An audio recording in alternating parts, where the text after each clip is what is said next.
Good morning, good night, good evening, good afternoon, whenever you guys are watching or listening to this. It's your favorite injury-prone YouTuber, B Money, aka Brandon Steele, here with the first episode of the Home Turf Podcast. Thank you guys so much for tuning in. If you are, this is definitely different from me because I'm used to making videos, and now I'm just straight up talking to a camera. So no editing, nothing. This is straight up just a podcast. So I appreciate you guys for watching, whether it's in the background of your day or to help you fall asleep. Whenever it may be, whether you're watching or listening again, thank you guys so much. So let's get into some ball knowledge. Well, before we get into the actual ball knowledge, I want to introduce myself and my stuff about sports. So my name is Brandon Steele. I'm a YouTuber known as B Money, and I primarily make sports content, whether that's Madden, IRL challenges, or like NFL content. That's what I do. My favorite NFL team is the New Orleans Saints. I've been a diehard since I was very, very young. You know, like to this day, my bed sheets got Saints stuff. I got a Saints pillow right here on my wall. Got Drew Brees' entire wall, a Reggie Bush action figure collectible thing, and a Michael Thomas Funko Pop. I'm just all-out Saints fan, you know. Whether since Trevor Siemian was the quarterback or whether Drew Brees is the quarterback, I'm there for that, and it's always a good time. And my favorite college is BYU, and I like to cheer for Texas a little bit because that's where I grew up. So BYU is the main football that we're going to be talking about on this podcast. I also forgot to mention that I lived in Detroit, so my second team is the Lions. I don't know too much ball with them because I'm not as much of a fan, but like obviously if the Saints are playing them, I want the Lions to freaking lose. But you know, every time the Lions play, I'm like, yo, let's go. Yes. But I'm not like looking into the team and stuff like that. It's just not my thing, if that makes sense. The Saints are my team. So maybe we will bring up some college basketball, maybe a little bit of NBA on this podcast, but it is called the Home Turf Podcast. You don't play basketball on turf, you play football on turf. Best sport in the world. So I thought we'd get the cozy vibes going. We got purple LEDs. Got my nice Minky blanket. Yes, I said Minky. I'm from Utah. Okay. But yeah. So let's get into the ball knowledge. Welcome to episode 1. How about that Super Bowl? Man, I mean, Rashid Shaheed, freaking GOAT, gets traded to the Seahawks mid-season, and you know, he gets that kick. If he doesn't get that kick return versus the Rams, I don't think the Seahawks are in the Super Bowl. So shout out Rashid Shaheed for that. Hopefully he can get him back. Anyways, Sam Darnold is a Super Bowl champion, the first in his draft class. That's just insane. I can't believe it. I remember watching Sam Darnold as a rookie, being like, this dude sucks. I would never want to use the Jets on Madden, even though it was Sam Darnold and Le'Veon Bell. I would have never used them. So I'm happy to see him succeed. Obviously, K9 got MVP.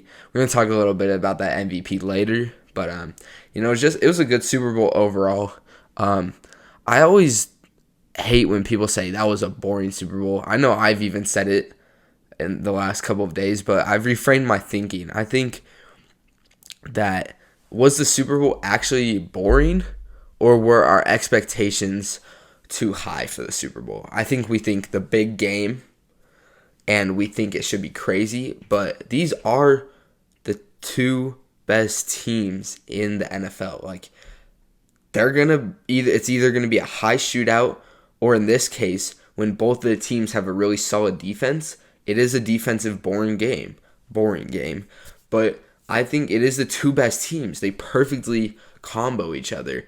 And just like the Seahawks have the best defense, the Patriots have one of the best offenses. Like, it was a really meshed game, if that makes sense. And so I don't think it was necessarily boring. Yes, I was bored watching it. But at the end of the day, that fourth quarter was electric. Like, I mean, you see Mac Hollins shining, catching a touchdown in the Super Bowl. Like, you got to give it up for him.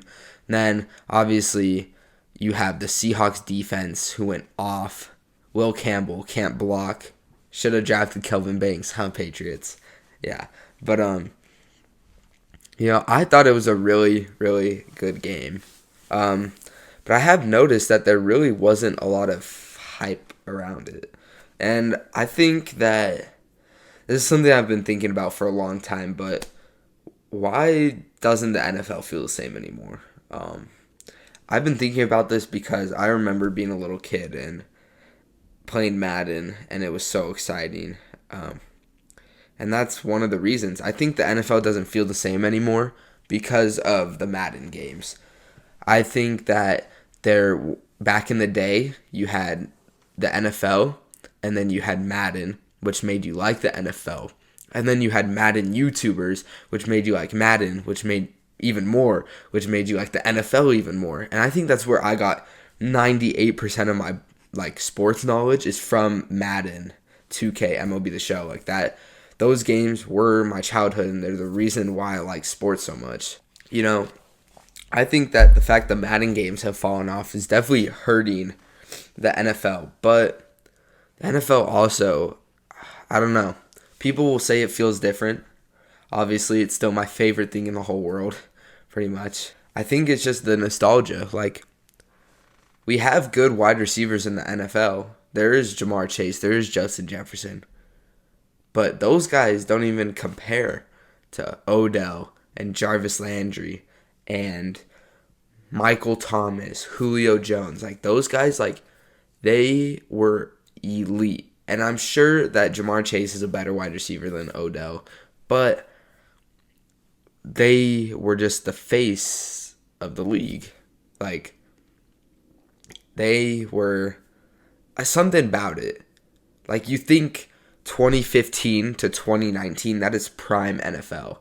And I think that is mainly because of all the players. We had random stars like Jay Ajayi. Who? You know what I mean? You have the most random people. Will Fuller for the Texans. You have, obviously, Marcus Mariota, and just all those guys that I think it does come from the Madden games, mostly. Those guys playing prime. I remember grinding it was right when I moved to Utah. I think it was in 8th grade. And me and my best friend at the time, we played Madden all the way up until we grinded every single day for hours just to get the Harvest Odell Beckham Jr. card. I think this was Madden 20 or Madden 21, but it was just so good. Now, I bought Madden, and I played it 3 days in a row, and now I'm bored of it. I haven't touched it in months, maybe even a year. It's been a very long time. So I think that's the main reason why the NFL doesn't feel the same. But it is great. It is awesome. It is so cool. It's the reason why I'm making this podcast right now. But yeah. Before we get into our main talk, I do want to give a shout out to Colston. It's Colston, and my brother Cohen. Back in the day, we did have a channel called The Home Turf Podcast, and it was supposed to be us three, and it just, stuff doesn't work out. But I think that now I have this platform that I can upload my videos. I feel like this is the right time for this podcast to happen. You guys are going to see lots of guests, including Colston and Cohen. They could show up here, but episode 1, you're here chilling with me. And yeah, thank you guys so much again. So let's get into the main thing. The football season is over, and there were a lot of good teams, a lot of really bad teams. The NFL was all over the place this year. We did not know who was going to win we didn't know who was going to go to the Super Bowl until the Super Bowl happened. We had zero clue. I would have never even thought that the Broncos would be playing the Patriots in the AFC Championship, and let alone Seahawks versus Rams. It was just random, and you didn't really know who was good or not. The Dolphins crush the Bills and then get beaten by the Browns. It's just stuff like that is just crazy. So what I want to do is I want to go through all 32 teams, evaluate what we learned about that team from this season and what they need going into 2026-2027 season to be better than they were. So we're going to be going down by the official ESPN power ranking, starting at number 32, the Cleveland Browns. Now, they are an absolute joke of a franchise, but they do have some bright spots. So last year, I would say we learned that they just need time. They have Shedeur Sanders and Dillon Gabriel. Both of those guys could turn out to be good, while they were pretty bad this year.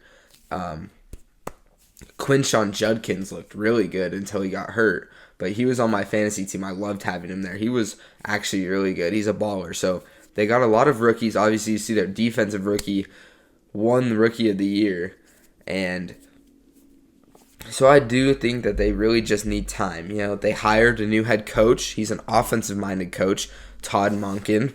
I don't know if I'm saying that right, but so they should be able to use their offensive stars to make a good team. Now, granted, they don't have enough offensive stars. This is where the Browns struggle. They have Quinshon Judkins and Harold Fannin Jr., which I didn't even mention. He's also a rookie. It looks like, as of today, David Njoku is not going to be returning to the Browns. So it's just Harold Fannin in the spotlight at tight end. But they don't have a wide receiver. Jerry Jeudy is not a star in the league anymore. I thought he was pretty good on the Broncos. But, yeah, he is not the guy for the Browns. And they need someone else. So, going into the draft, I think they need to pick up a wide receiver. And honestly, if it's my opinion, they need to put Deshaun Watson back at QB. I know that sounds crazy, but I saw something where Deshaun Watson's taking like $80 million in cap space from them. What they need to do is they need to renegotiate their contract with him, pay him less money, and then start him. Because Deshaun Watson, yes, he's bad, but he's also on the Browns. Like, he's not going to be the prime Deshaun Watson that he was on the Texans because he's on the Browns now. So I know what he did is bad. Not condoning any of that. And I don't like Deshaun Watson as a person, but I think he does give the Browns he's the guy the Browns need to win. And he's the guy that Shedeur Sanders, who should mirror his game after Deshaun Watson. They're both scrambling quarterbacks, and they both have pretty good arm talent. And that's the guy that Shedeur needs to be watching. Shedeur did not need to be sitting behind Joe Flacco. Shedeur needs to be sitting behind a elite dual threat quarterback. I say elite because I'm thinking about 2019 Deshaun Watson, but he does need to be sitting behind a dual threat quarterback. So up next, we do have the New York Jets at the 31 spot. I think this is a crazy spot to have the Jets in the power rankings because they are by far worse than the Browns. They are so much worse off. It is so crazy how bad they are. They are I know they have a Super Bowl. That doesn't matter. Joe Namath won it in like 1960. It doesn't matter. It's been so long. This is the worst franchise in the NFL, and this franchise pisses me off so much. They are a QB graveyard. Every quarterback that goes there has been awful. Like, in the last 5 years is how many quarterbacks they've had. Sam Darnold, Joe Flacco, Zach Wilson, Mike White, Josh Johnson, Aaron Rodgers, Trevor Siemian, Justin Fields, Tyrod Taylor, and Brady Cook. That is 10 quarterbacks to start a game in the last 5 years for the Jets. And if you look at all these guys, every single one of these people have been better after they leave the Jets. You look at Sam Darnold, he just won the Super Bowl. You look at Joe Flacco, look what he did for the Bengals and the Browns this year. He was a good quarterback after leaving the Jets. You look at Zach Wilson. Now, I know he's not starting, but I do think that given the chance, he will be better because he's off the Jets. And I just think every team is better situation than the Jets. Mike White obviously didn't do anything. Josh Johnson obviously didn't do anything. Aaron Rodgers has been pretty good for the Steelers. The Jets are just awful, right? Trevor Siemian, Justin Fields, man. This one is sad because he was really good on the Bears. I don't know why they got rid of him. I know they got Caleb Williams, but I just think mainly it was the Steelers. The Steelers are so dumb from getting rid of him. I think it was something of I actually want to look this up. Hold up. I think it was, how many games did Justin Fields win for the Steelers?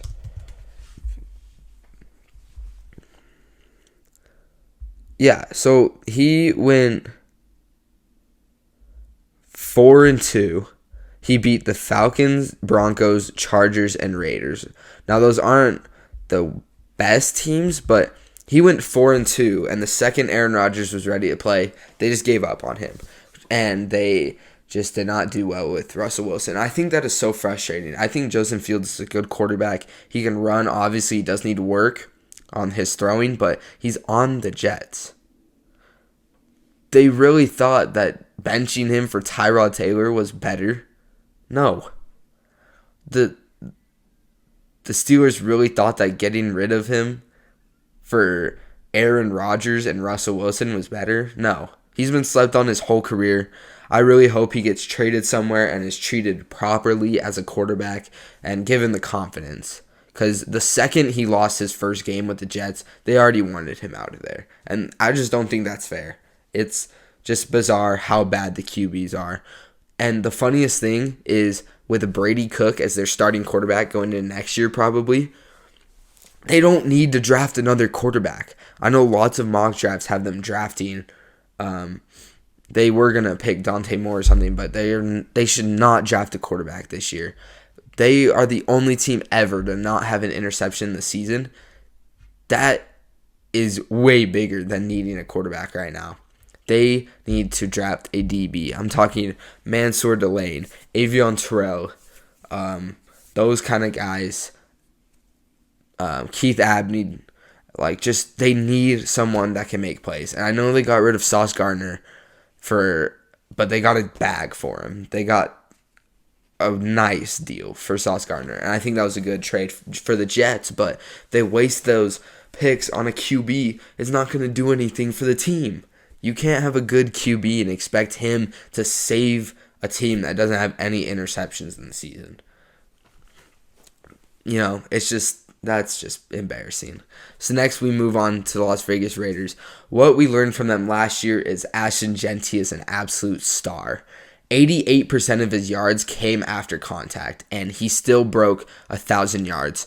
This dude has been insane for the Raiders, and that was such a great draft pick. He proved that he wasn't just running against Mountain West, and that's why he was good. He proved that he can run against the best teams in the NFL and still have good games.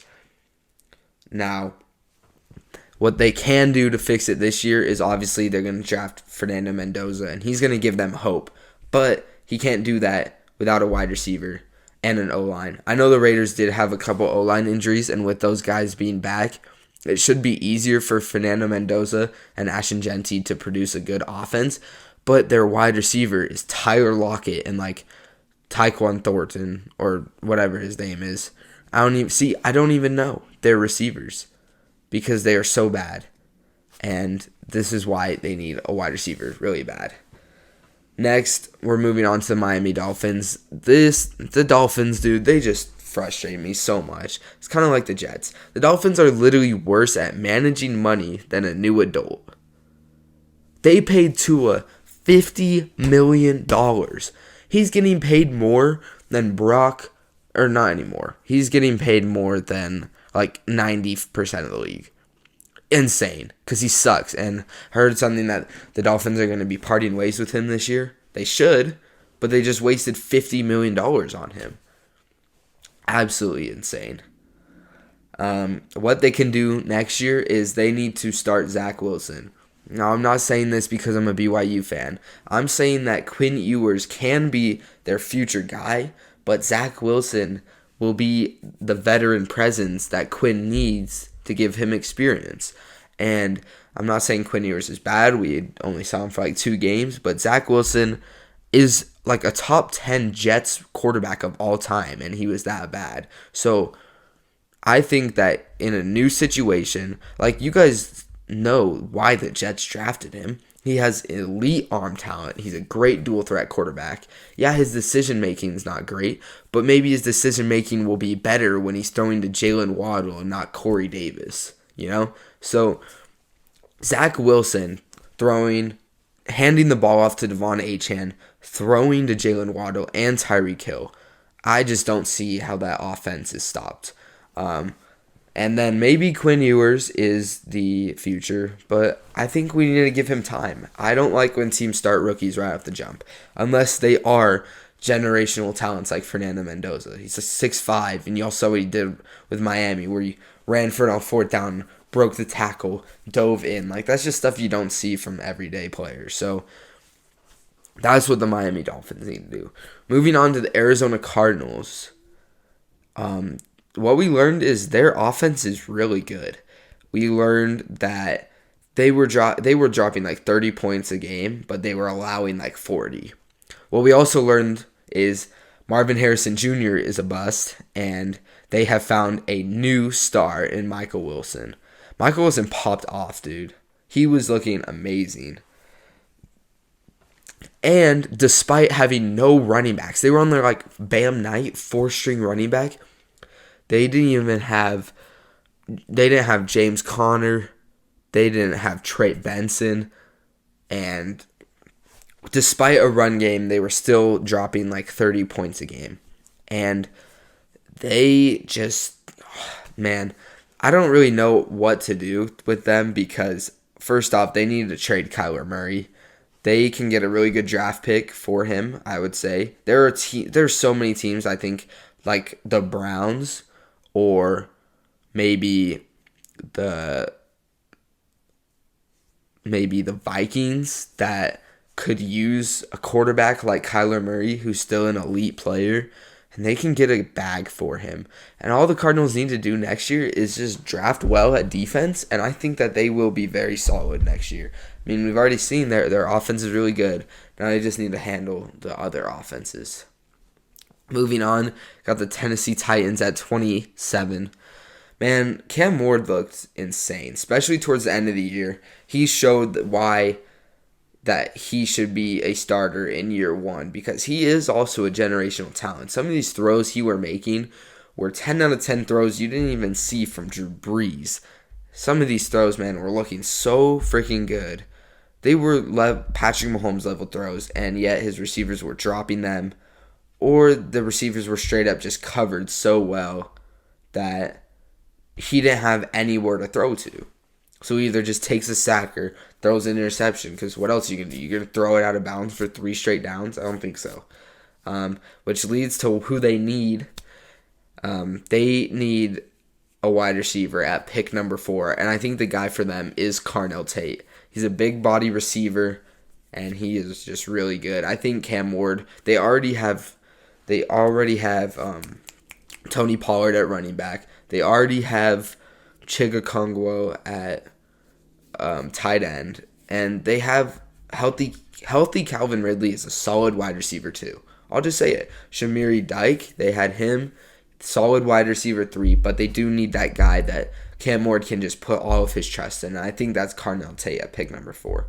So moving on, we got my team, the New Orleans Saints. Man, what didn't we learn about our Saints in 2025 season? We learned that our team knows how to freaking draft.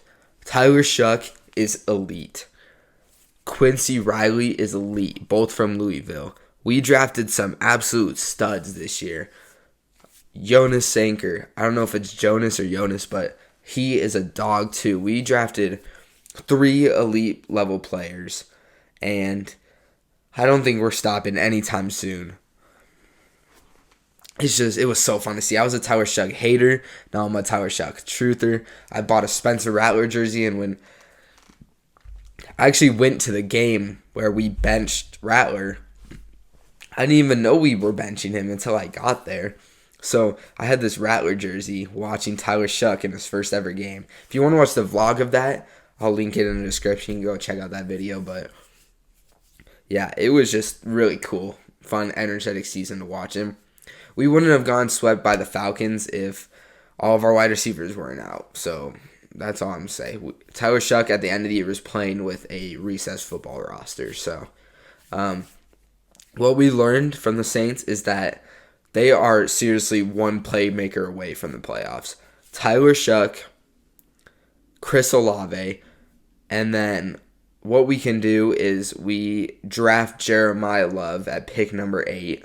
I think that is the guy we need. Alvin Kamara is washed up. Just going to say it. He's been great for our team, but he's old. He's slow. He hasn't rushed for 1,000 yards in his entire career. He's injury prone. And so are our second and third string running backs. Kendre Miller out for the season. Like, we were running Audric Estime and Taysom Hill at the end of the year. Like, we are struggling at running back, and we just need a guy that we can put all of our faith in. This will open up the passing game, too. Our passing game already looked pretty good. It's going to look even better when we have a star like Jeremiah Love. So I think that is the best pick at number 8. And I do think that we need another wide receiver, and I think we we sign Alec Pierce in free agency. Alec Pierce is a very underrated wide receiver. He plays for the Colts. He's 6'4", and he's a big jump ball threat. Chris Olave, as much as I love him, he can't go up and get contested catches. The second he gets touched, he drops the pass. And he's still a great wide receiver, but we need a guy that can just go up there, reel in all of these catches, and just look cool doing it. And I think that's Alec Pierce. So we draft Jeremiah Love at 8. We sign Alec Pierce. If Love goes early to the Commanders, then I say we draft Jordan Tyson or Carnell Tate if the Titans decide to pass up on him. And if we do, if Jeremiah Love is gone and we have to get Jordan Tyson or Carnell Tate, I think we got to trade for Travis Etienne or Breece Hall. And I think the Saints are literally that. Like, they're right there at the playoffs. We were already 6-10 this year, 6-11, 7-10. I don't really remember either one, but we literally just need like 3 wins to get into the playoffs because the NFC South is so bad. But I think we could definitely make a run if New Orleans goes to the playoffs. Like, we have the toughest fan base. We've been through so much adversity. I know the team just wants to perform, and we got our veterans who have been there since day one, Taysom Hill, Alvin Kamara, Cam Jordan, Demario Davis. Those guys have just been there through thick and thin. So I think once we get to the playoffs, I think we can make a run because of our fan base and how much this team just really wants to win. So moving on, got the New York Giants. Oh, man, they had some elite drafting in 2025. They drafted Scadaboo, Jackson Dart. And I mean, if we're talking solid offenses, like I know we're just hyping up the Saints offense, talk about a solid offense for the next coming season. Scadaboo, Jackson Dart, Malik Neighbors. You forget Jackson Dart did not throw to Malik Neighbors this whole season. Imagine how good that offense is going to be. They got a new coach, John Harbaugh, the Ravens' old head coach. He's a really, really good coach, and I think that's all their team needs. A good wide receiver, a good quarterback, a good running back, and a good coach. Put it all together. That's a solid team. Maybe we're talking a 500 team or a playoff team. And their defense, they have great pass rushers. They have Abdul Carter, Brian Burns. Like, those guys are elite. They just needed that coach to tie it up all together. And I think they're this close to being a really scary team to have to play coming up next year. Next up, we got the Atlanta Falcons, my least favorite team. I wouldn't even say that, but they're the Saints' rivals. I say my least favorite teams are the Rams because of the no call, and the Vikings because of the push-off, and the Minneapolis Miracle. Third is the Falcons. Third is the Buccaneers because they always freaking ruin our season. They injured Jameis Winston when we were 8-win team. They injure him, and then we have to play Trevor Siemian for the rest of the year. Anyways, Falcons are the Saints' rivals. We do not like them. What we learned from last year, though, is that Kirk Cousins is better than Michael Penix. They also have the best running back in the league, and it's looking really good for them. Kirk Cousins by far performed better than Michael Penix. They swept the Saints. They beat the Bills. They beat the Rams that played in the NFC Championship. Bijan Robinson is crazy. Drake London had a really good year, and Kyle Pitts even had a really good year. So I think that they showed some good flashes, but I'm sure you guys heard the James Pierce Jr. controversy, or not controversy, arrest. He is facing their newest rookie, who had a 10.5 sack season, is now facing up to 5 years in jail. I'm sure you guys have seen the videos. He resisted cops. It took 5 cops to take him down. Like, that's not good. He could be gone for a while, which means the Falcons just wasted a draft pick. Honestly, I'm seeing a really bad season coming up for them. The defense is not looking too good. Obviously, they swept the Saints, but Saints were playing the first game.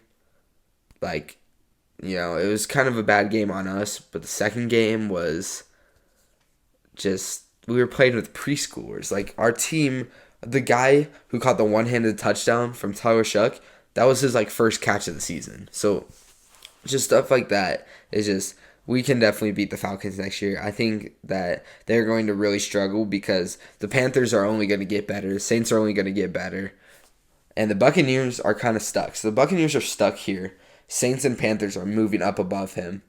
And I think the Falcons are just dropping down. So next up, we got the oh my goodness. We got the Minnesota Vikings. What we learned from them last year is their QBs are awful. They should have kept Sam Darnold. And I've never understood, why would you get rid of a guy who got you 12 wins in a season and brought you to the playoffs? It makes no sense. You just get rid of him for a rookie who's coming off a season-ending injury and has never played in the NFL before.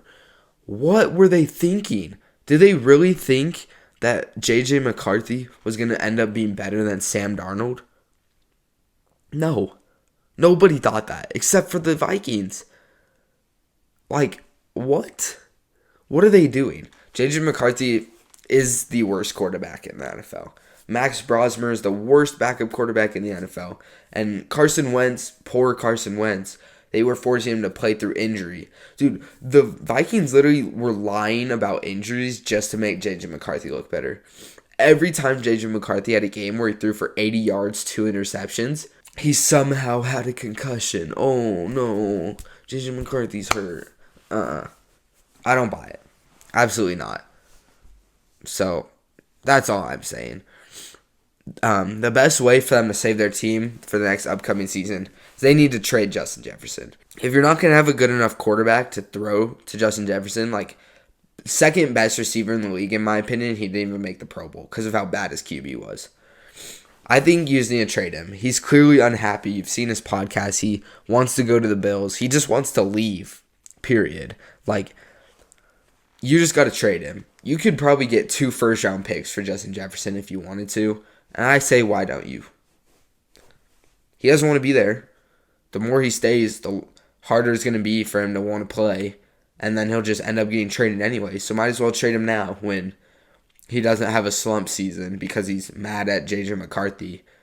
And now no team is going to give up a first-round pick for him. Just trade him now.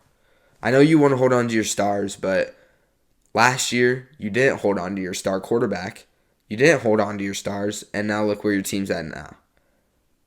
Or you got rid of them, and they just end up better because they're not on the Vikings. Now that I think about it, that didn't make any sense, but they didn't hold on to their stars last year.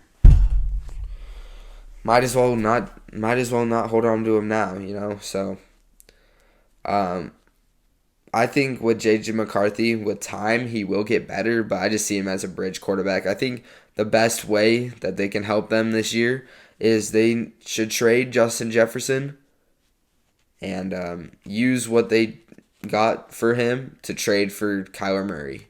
If they trade Justin Jefferson for a first-round pick, a fourth-round pick, and a bench player, then give the fourth-round pick and a bench player for Kyler Murray.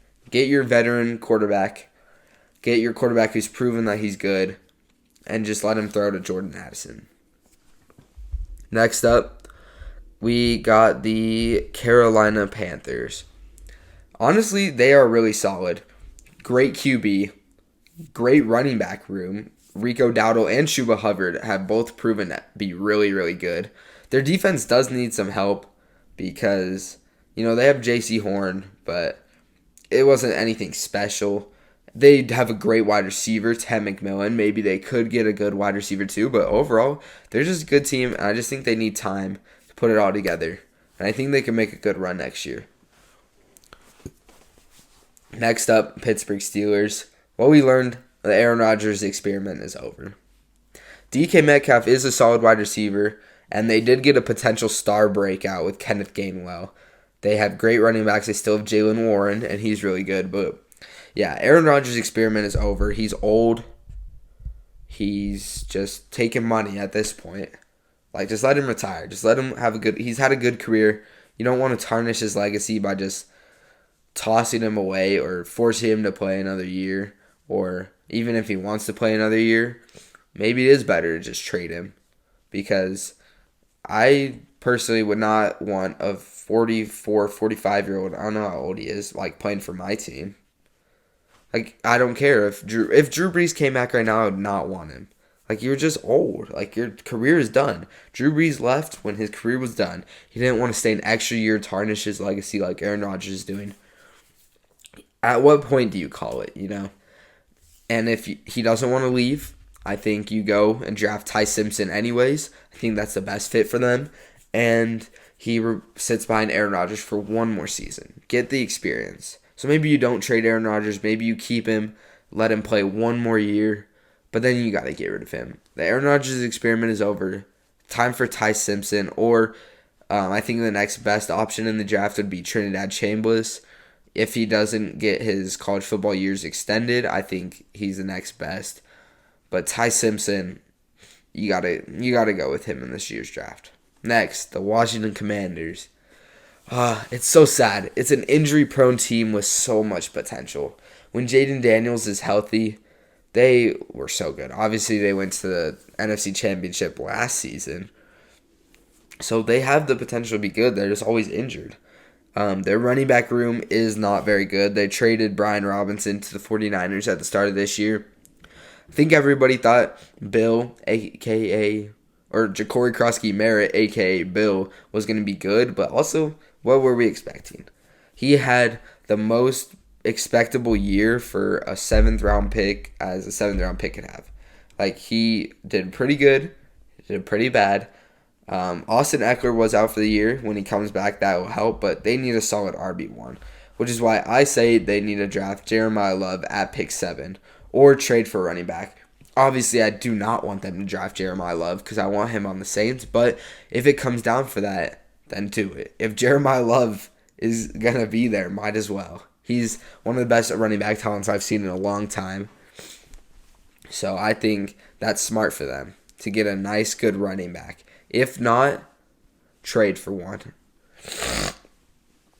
Like I previously mentioned with the Saints, trade for Breece Hall, trade for Travis Etienne. Those guys I think would be great. And I think that would also help Jaden Daniels with his dual threat ability because if you're doing read options, Breece Hall could take it for 50 yards or Jaden Daniels could. So I think that would be tricky. I think that's the best way they can improve their offense. Next up, we got the Indianapolis Colts. Hear me out. They are the best team in the NFL when Daniel Jones is healthy. I think next year, as long as they keep everybody, including Alec Pierce, they get him back, I think they will go to the Super Bowl. They are my Super Bowl pick for the next season. But they lost to the Seahawks by 2 points with Phillip Rivers. In Phillip Rivers' first game in 5 years, coming off of only 3 days of practice with the team, and they lost to the Super Bowl champions by 2. Prove that their defense is really good. Prove that their offense is still really good. But add Daniel Jones. We forget that if Daniel Jones didn't break his leg and tear his Achilles, we would not be seeing the Patriots in the playoffs or in the Super Bowl. the Colts would be in the Super Bowl, and they would have won the Super Bowl if Daniel Jones stayed healthy. It's unfortunate. Injuries happen, and they suck.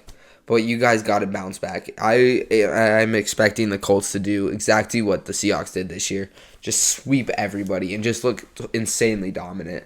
I think they're going to win the Super Bowl next year. Next, the Dallas Cowboys. This is the saddest team in the NFL. It's an absolute tragedy that they are not good. They have one of the most talented rosters in the entire league, and they just suck. Dak Prescott is a really good quarterback. He has pretty much MVP numbers every single year. They have the most athletic wide receiver in the NFL, George Pickens. They have the best receivers in the NFL, CeeDee Lamb, George Pickens. Dak Prescott is not complaining about who he's throwing to. Jake Ferguson, elite tight end. Running back, Javonte Williams, elite running back. Even their defense has Quinnen Williams from the Jets. He's a really good D lineman. Their team, Darren Bland, he literally broke the record for most pick sixes last year. They did get rid of Trayvon Diggs, but their team is really good. And they're not going to win next year. I think they're going to they might get a little better, but they're not going to make the playoffs.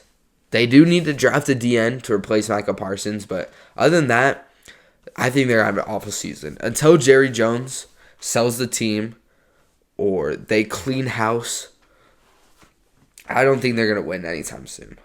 Moving on, we got the Tampa Bay Buccaneers. We learned that Emeka Egbuka is really freaking good. I drafted him on my fantasy team, and he balled. He's nice. But the offense is injury prone, At one point, Emeka Egbuka, he did miss a couple of games, and they had Tez Johnson starring. But, you can't have Mike Evans, Chris Godwin, and Emeka Egbuka all injured at the same time. It's not a good look, and it's not when your team's that injury prone, it's just hard to win. We also learned that Baker Mayfield crumbles under pressure. He was getting MVP chance in week 3, and then they just sucked since then. The Saints literally swept them. They were just really bad. But I do think that even Bucky Irving was hurt all year, so if you get Bucky Irving back, you have Bucky Irving, Emeka Egbuka, Tez Johnson, Chris Godwin, Mike Evans. If Mike Evans doesn't get signed somewhere, because he does become a free agent this year, I think they're going to be good again. But like I said, I see them 8-9. Falcons are here with the Saints and the Panthers. Falcons are falling. Saints, Panthers going up. And I think the Bucs will literally just stay at 8-9 or 9-8. I think that's where they're going to be next year. So moving on, we got the Cincinnati Bengals. They straight up just need to restart their team. So serious. With Joe Burrow healthy, they have a top 10 offense, but they have the worst, and I mean the worst defense in the league. I'm talking, it's so bad. I don't know how to explain it. First off, what they need to do is they need to pay Trey Hendrickson or just give him back to the Saints for free. If you guys don't want to pay him, you're just going to make him sit out more, just give him back to the Saints because we would gladly take another D-end who, by the way, led the league in sacks 2 years ago, and you guys just won't pay him, so he's literally just sitting there. What are y'all doing? What are the Bengals doing? And they also need to trade Joe Burrow and Jamar Chase. Now, this is probably the most unrealistic thing that they're going to do this year, but why would you not? It already seems like Joe Burrow doesn't want to be there. No, matter of fact, he doesn't want to be there. And, like I was saying with Justin Jefferson, trade Joe Burrow when you can get 2 first-round picks for him instead of waiting till he retires early and now you can't get anything from him because he's just done. He doesn't want to play anymore. Because he gets injured every single year, and it's why would you want to play? I wouldn't want to play if every single year I got sacked 50,000 times and tore my ACL and tore like everything, turf toe, everything. Like, I wouldn't want to play anymore. I'm sorry, but that's why I quit football in real life. I tore my ACL and I was like, I put in so much work just to tear my ACL. And I didn't want to do that. And Joe Burrow's set for life on money-wise. He's not playing football for the money. He's playing it because he genuinely loves it. And the Bills are stripping that love away from him. And obviously, if you don't trade Joe Burrow and he retires, what do you think's going to happen? I want all the Bengals fans, if you're watching this, take a big wild guess. Ja'Marr Chase is going to request a trade. Because why would you want to play with Joe Flacco? You don't. You don't want to play with Joe Flacco. So trade Joe Burrow before he retires and you can't get any value for him. And then trade Ja'Marr Chase while you can't get any value from him because he's going to be pouty like A.J. Brown was this year because his quarterback play is bad. And then you can't get anything from him because he's going to have a down year. Yeah. It's just crazy. I don't understand what they're doing. Just trade everybody. Restart the team. New GM. New head coach. New offensive coordinator. New defensive coordinator. New quarterback. New receiver. You know, their running backs aren't the best. Chase Brown was pretty good this year, but other than that, T. Higgins is still really good. So you have a solid wide receiver 1 and a solid running back if you get a new quarterback and new receiver. I think that's the best case scenario for the Bengals. I don't get why they're ranked 16 here. I think they're going to have an awful year next year. Maybe if Joe Burrow's fully healthy, maybe they'll have a better year. But I think that they should just trade everybody. Just restart. Next, the Los Angeles Chargers. Everything is good except for the O-line. I think when Herbert has a good O-line, he's a top 5 quarterback in the league by far. So if they can just fix the O-line going in the draft or in free agency, I think they're going to win the wild card game and they're going to just advance in the playoffs. Maybe AFC Championship, maybe Super Bowl. You never know, but Herbert's really good. They have a good running back now. Marion Hampton's good. And they have a good receiver, so yeah, there's no excuse to not help the O-line, help Herbert. Next, we got the Baltimore Ravens. I got a pretty big hot take with the Ravens, but they're not going to win with Lamar Jackson.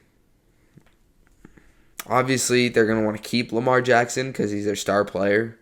It's like trading LeBron. But they're not going to win with Lamar. If they haven't done it already with prime Lamar Jackson, why would they do it now? With washed up Lamar Jackson. Derrick Henry was the only bright spot on the team. They don't have any wide receivers, which is what they need. Zay Flowers, is not a wide receiver 1 in the league. He's a good wide receiver, but he's not the guy that you just trust with the ball. For their defensive wise, they need to re-sign Kyle Van Noy. I know he's going to become a free agent, but they need a veteran presence there. He did not have a bad year whatsoever this year, and he's been really solid throughout his whole career. So, yeah. Next up, we got the Houston Texans. CJ Stroud did look pretty bad, but I'm gonna play the CJ Stroud victim card here. I don't think it was his fault that they were that bad. First off, he played the whole season without Tank Dell, his wide receiver 2. He played half the season without Nico Collins, and he played in that divisional game without Nico Collins. No wonder he threw 5 interceptions. Obviously, can't turn over the ball 5 times, but when you don't have your wide receiver 1 or 2, it's pretty difficult. They also did not have a running back the whole season. Nick Chubb coming off 4 ACL tears is not an RB1. That's a pathetic excuse for an RB1. So, and even Woody Marks did look good, but is he as good as Joe Mixon? No. So you give him Nico Collins, Tank Dell, Dalton Schultz, and Joe Mixon, and then see what he's going to do. Now they have an elite defense. They have the best defense in the league. Will Anderson Jr. is besides Myles Garrett, is the best defensive player in the league. So I think that as soon as their offense is fully healthy, then they're good to go. C.J. Stroud's going to have a bounce back year. He cut his hair. Maybe it's a sign. I don't know. Next up, we got the Chiefs. Mahomes is still elite. We learned that. We learned that Kelsey's done. He should retire. And if he's not going to retire, then they should force him to retire. Because he just looked awful, dude. He couldn't catch a pass, first off. Half of Mahomes' interceptions, I swear, bounced off Travis Kelce's chest or his hands. My brother's a diehard Chiefs fan. He's not home right now, but if I asked him about this, he would be like, yeah, Kelce sucks. All of Mahomes' passes just bounced off his hand and got interception. It's bad. Like, I'm not going to sit here and defend him because he's like one of the greatest tight ends of all time. But it's just like Aaron Rodgers. You got to know when your time is done. I mean, your girl's already making more money than you, so they're set for life. Just retire, bruh. Do what your brother does. You're done playing football. You're making a bag from commercials. And just go ahead and say goodbye to your friends. Retire, my boy. They also have no run game. Isaiah Pacheco looked pretty bad. Kareem Hunt's like 50 years old, and he beats up women. Like, I don't know what else to say about Kareem Hunt. They need to draft Jeremiah Love at pick number 9 if he falls to the Saints. Or if he falls away from the Saints. If the Saints go wide receiver or Caleb Downs, which they shouldn't do, then the Kansas City Chiefs need Jeremiah Love. He can catch the ball, which is what the Chiefs love using their running backs for as receivers, and he can run. So if he's not available, I say take Ruben Bain if he's still available. If not, I haven't done too much research into who they should get next, but I think Jeremiah Love and Ruben Bain are the two best options if they fall. Next up, we got the Chicago Bears at 11. They do have a solid young team. Emphasis on young. Their 3 best players are still really young. They had a bright backup running back. They had, Luther Burden was really good. Colson Loveland is a beast. They did have that unfortunate interception, which, by the way, is Caleb Williams' fault and DJ Moore's fault. Yeah, I had to throw and in there, but Caleb Williams made a bad read. DJ Moore read and bowed her out. It's just how it goes. Because that would have gotten picked off whether DJ Moore tried a little harder or not. But, most of their playmakers are rookies, so the more experience they have, the better they'll be. Next up, got the Green Bay Packers. They're just an injury-ridden team. Hurt QB. Jordan Love was hurt at the end of the season. Jaden Reed and Christian Watson were hurt for the first half of the season. Tucker Kraft, who I think is the best tight end in the league, like we saw what he was doing, put on IR. The defensive end, Michael Parsons, obviously like a top 3 pass rusher in the league, also out for the season. I think they're going to be a really good team once they get everybody back. Jordan Love, Josh Jacobs, Christian Watson, who is a wide receiver 1. He proved it this year. But Jordan Love, Christian Watson, Josh Jacobs, Michael Parsons, Tucker Kraft, Jaden Reed. They're a solid team. Moving in number 9, we learned that BTJ, Brian Thomas Jr., is probably a bust. But they made up for it with the Jacoby Myers trade. Jacoby Myers looked really good, and he put some new life into that Jaguars offense. They're a good team. They just needed better luck against the Bills. Just unlucky interception. They could make a good run if they can just get over that hump. Next, we got the Philadelphia Eagles. What we learned is that Kellen Moore loss was a way bigger loss than we thought. The Eagles' offense looked awful. They didn't know how to throw the ball. They didn't know how to run the ball. Other than doing the tush push. It just looked bad. A.J. Brown is unhealthy. Or unhappy.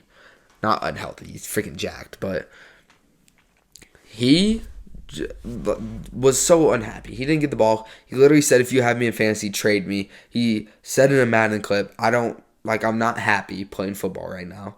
And then what they tried to do is they tried to make up for it by force feeding him every game. And what did that do? It didn't work, because the second A.J. Brown became a crybaby, which isn't his fault. I'd be a crybaby too if I was like a top 5 receiver in the league and they disregarded me for the first half of the season. But as soon as A.J. Brown started complaining, they started force feeding him the ball. As soon as this happened, what did they do?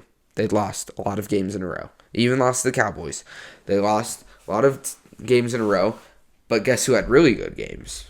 A.J. Brown. Guess who had really good stat lines that game? A.J. Brown. But guess who wasn't winning?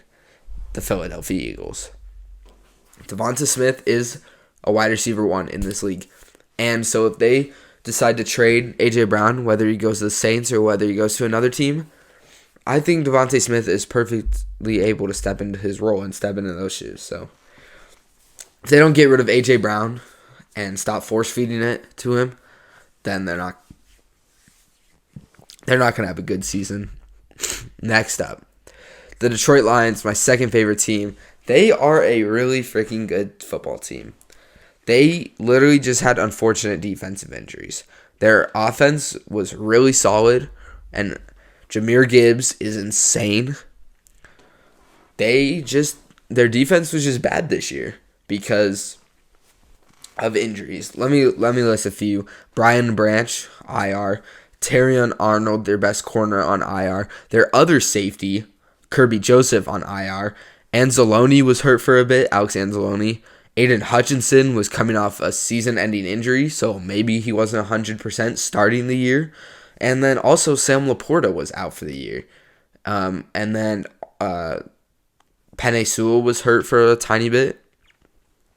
They just had to rely heavily on the next man up mentality.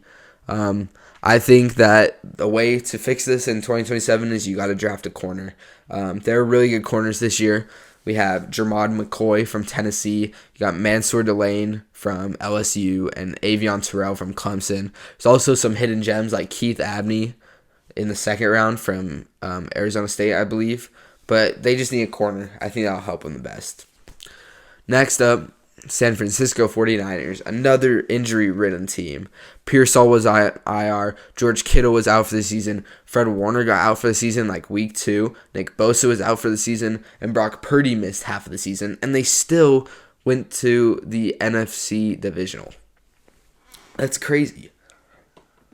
Like, they did so good for how injured their team was. Like, at one point, their team was Mac Jones passing to Jake Tonges, Demarcus Robinson, Sky Moore, and Kendrick Bourne. I mean, what are you really, like, you can't ask any more of the 49ers this year. And when Brock Purdy came back, he played really well, but it just wasn't enough. You got to have Nick Bosa, you got to have Fred Warner. And I think they're going to be really good and compete for the NFC Championship again next year. Next up, Buffalo Bills. Shout out Tyler Jensen. This is one of my favorite teams to talk about because it's his favorite team, and I like discussing football with him. What we learned, no doubt, Josh Allen is the best quarterback in the NFL. No, not even just best quarterback. He is the best player in the NFL. He should have won MVP this year, and I will vouch for him on that because, dude, if you put Matthew Stafford throwing to Tyrell Shavers and Brandon Cooks, Matthew Stafford would have the worst stat line ever.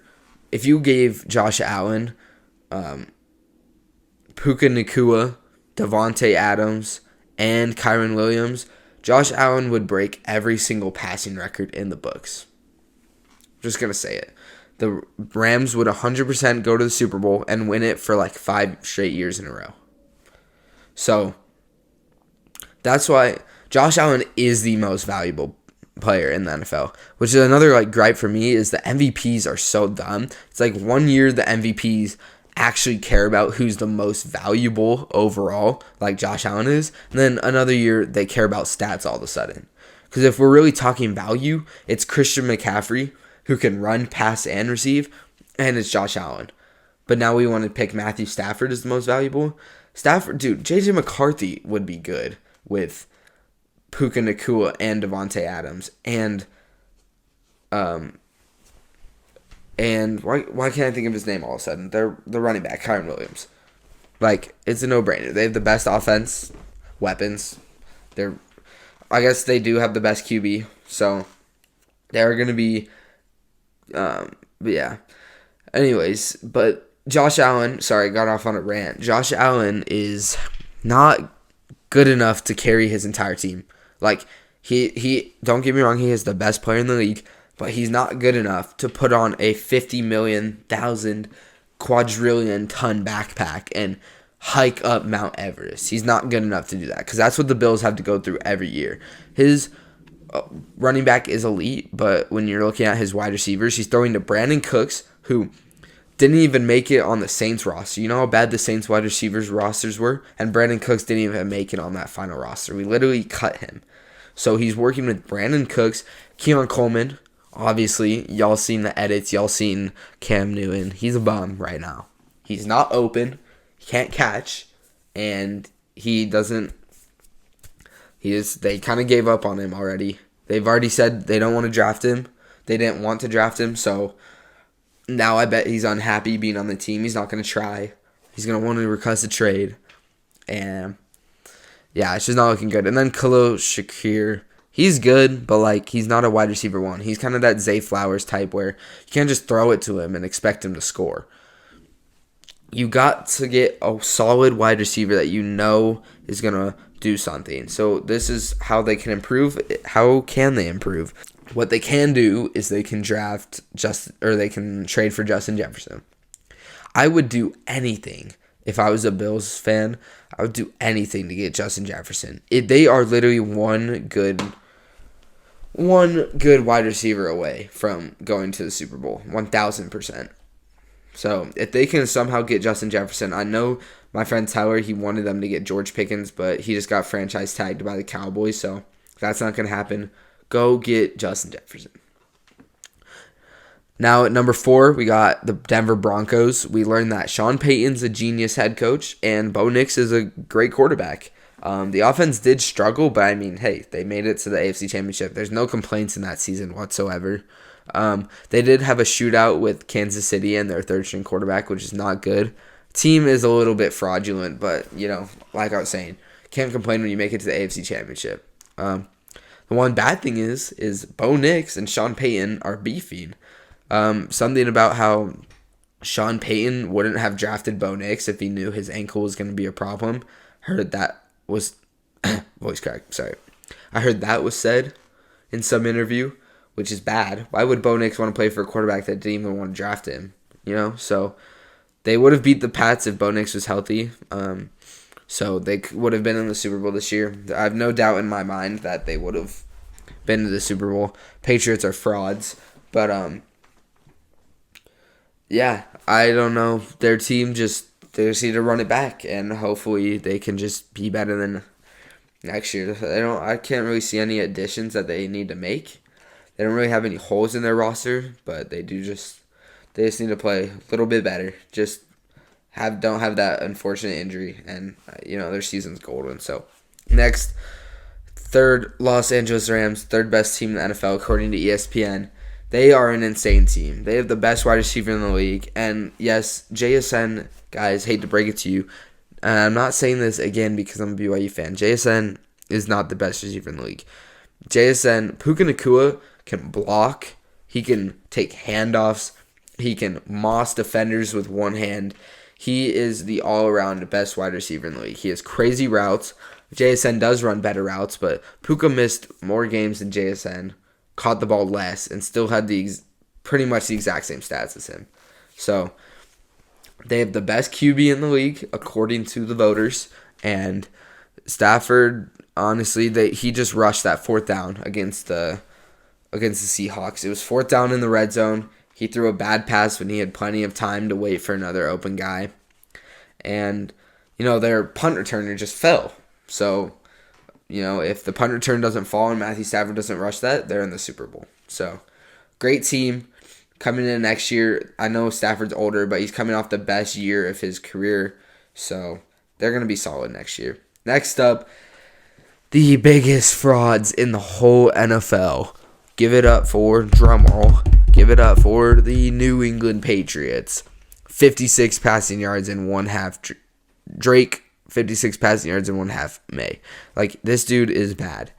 he's not bad. He was going for MVP. His stats were great, but they did not beat the allegations. They 100% had the easiest schedule, and that is the only reason they made it to the Super Bowl. They had the easiest schedule. They played the Browns with Shador. I think they played Dylan Gabriel, actually.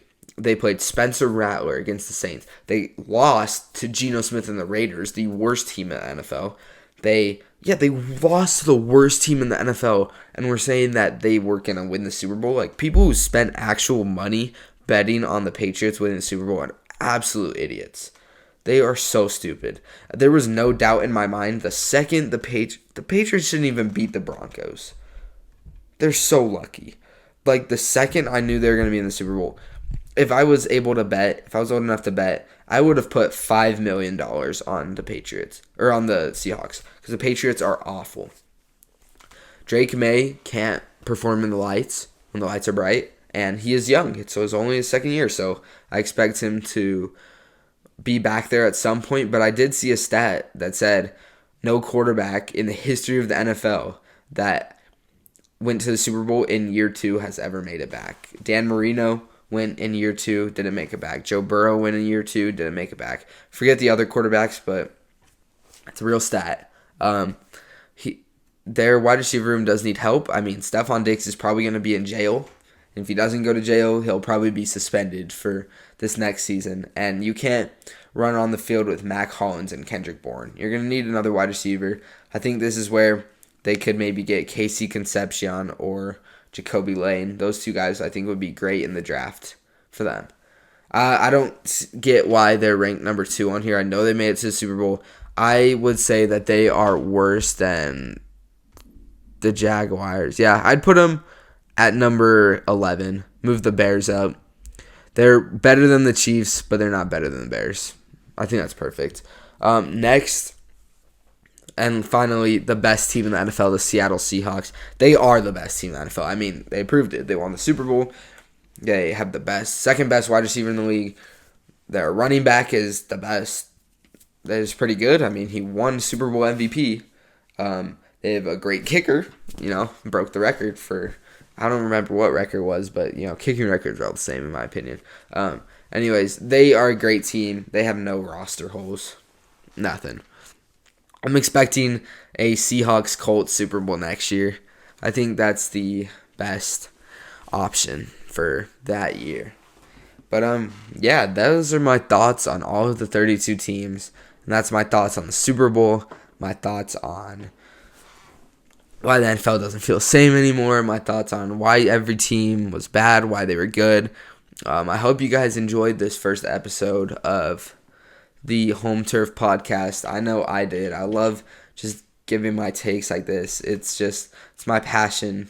So this is just a passion project, but if it gets views, it gets views. If it doesn't, it doesn't. So this is mainly just here, like I explained in my video dropped earlier yesterday, that this is what I want to do. I want to be a sports broadcaster, and so I hope that this helps me get there. But yeah, I want to definitely give a shout out to Colson and Cohen one last time for giving me this inspiration to make this. And yeah, thank you guys for listening to the Home Turf Podcast. I'm Brandon Steele, aka B Money, and I'll see you guys in the next one. So subscribe for more ball knowledge, and I'll see you later. Thank you for watching. Thank you for listening. I'll see y'all later. Goodbye. Have a great day.